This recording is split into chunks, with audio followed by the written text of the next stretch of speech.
अस्सलामुअलैकुम। आज बनवूया आपण शाही मटन। त्यासाठी हा हिरवा मसाल्याचा एक पेस्ट तयार करून घ्यायचा आहे। बिरिस्ता टमाटर काजू बदामचा पण एक पेस्ट तयार करून घ्यायचा।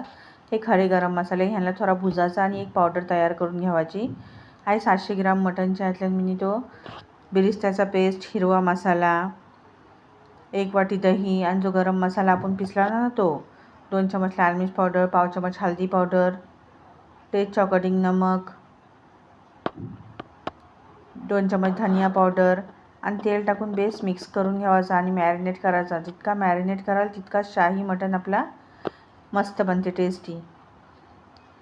माशाल्लाह मॅरिनेट झाला आहे। गॅसची फ्लेम मी ऑन केली आणि बेस शिजून दिला। मस्त माशाल्लाह शिजला शाही मटन। माशाल्लाह शिजल्याच्या बाद कोथिंबीर आणि कसुरी मेथी वरची माराची। शाही मटन आपला रेडी आहे।